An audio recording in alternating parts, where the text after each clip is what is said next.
So here we are at Rickford Rising, where 3 million gallons of water resurges every day from as far away as Lamlear Cavern. To put that in context, that's about a fifth the flow that comes from Wookey Hole, so not insignificant. The first recorded diving here was in 1972 by Pete Moody and Phil Collett, but they had little success, and there was no serious effort made for another few decades. In 2009, Mike Barnes began a focused digging campaign here, drilling and breaking boulders underwater and securing the shaft with a scaffold frame. Mike later used an airlift to hoover gravel out of the cave, but after a few years his enthusiasm waned, not before it reached a depth of over 5 metres. During lockdown, while travel was restricted, one of the guys came down here for a dive, as it was fairly local, and he spotted at the bottom of the shaft a black hole, an open cave beyond a boulder, and so it wasn't long before there was a group of us here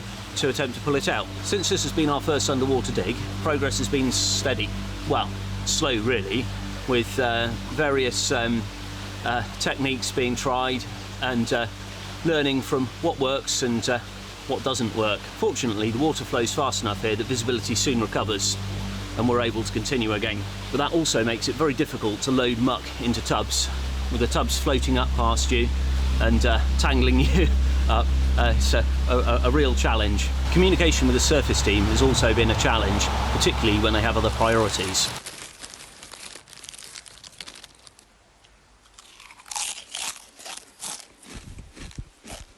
Protruding rock nodules in the conglomerate have been a constant snag hazard, so we spent a lot of time clearing these and cleaning the walls of the shaft to enable easier access and safer access to the dig face. So far we've managed to remove quite a decent amount of rock and gravel from the cave, reaching a maximum depth now of 7 metres. Mind you, the river was up half a metre at the time.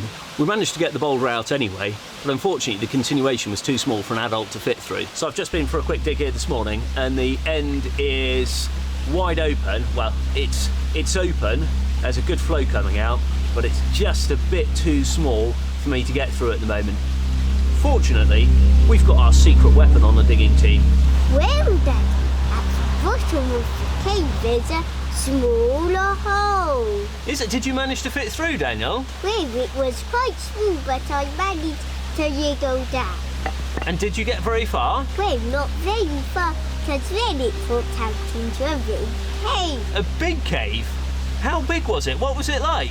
Well, Daddy, it was a bit like for yourself, really.